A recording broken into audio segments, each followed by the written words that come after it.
Welcome back to Sports Broadcasting Radio. I'm Cooper Quinn, along with my partners Jackson Quinn and Keegan O'Shea. And today we are going to be talking about if we think the Ravens can repeat a Super Bowl victory. Cooper, I don't think they can. They lost a key leader on their team with Ray Lewis gone. I just don't think the locker room will be the same without him. I don't think there'll be as much chemistry together. And they've got new players, and I don't think this year they can. Maybe in a few years after they get some of their new players back up and running. I don't think Joe Flacco is ready to handle all of the taking over the team and being the figure that Ray Lewis was before he left.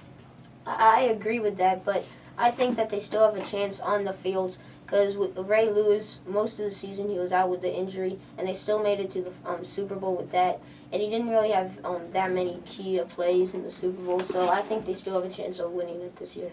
But they also, on the defensive side, they lost Ed Reed. And yeah. I feel like they just lost some key players on defense, and they got players to replace them, but they're not as strong as the players that were there already. I think it's more emotional. Actually, I think that they actually replaced them better. Ray Lewis is getting old. Yes, in the playoff game against the Colts, he did have 17. He had like 17 or 18 tackles. But I think that Elmas Doomerville is a much more practical choice for the Ravens because he's younger and he isn't as old as Ray Lewis. And Ed Reed, past 2 years, has been missing tackles like crazy. If you watch replays of Ed Reed, he goes for big hits and he misses tackles. And Michael Huff is definitely going to do better in this offense. And also, I feel like pretty much everyone they replaced, everyone they lost, they replaced. Because Ellerby might not have even been a starter this year because Jamil McClain's coming back. And Paul Kruger was okay, but he only really kind of came up hot at the end of the season. I see what you're saying, but then I feel like not so much just like they're missing players and they didn't replace players good enough.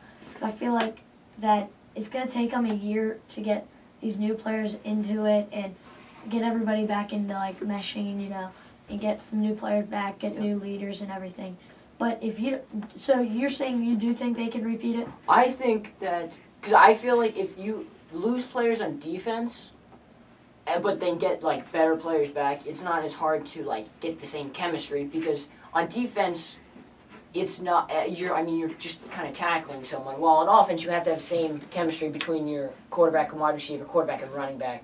I feel like chemistry is more important on the offense than on defense. And on offensively, they didn't really lose many players. The big loss was Anquan Bolden and Vontae Leach, but they got a very good replacement in Kyle Juice. So if you don't think the Ravens are going to win, who do you think has the most likely chance of winning the Super Bowl?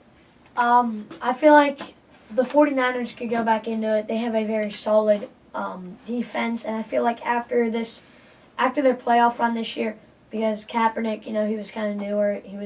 I think he's got a whole playoff under his belt. He's got a Super Bowl loss under his belt. I feel like he's got the experience, and now I feel like he can come out and execute a little bit better, and I feel like on paper they're the best team.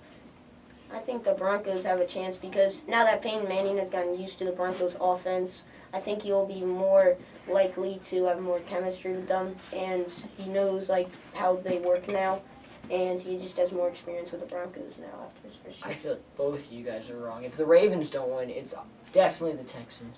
Because with the San Francisco, you can tell that Kaepernick was confusing all the defenses when he first started playing. He's getting all these big runs, and he's not that good. He's not that good of a passer. He's he's not like RG3 can throw the ball and run. He's more like Tim Tebow. He can just run. They can throw okay, but also you can tell at the end of the season he was starting to get figured out, and he wasn't getting these long runs. Like in the Super Bowl, the Ravens shut him down because they figured out his game, which is mostly run. I completely agree with you.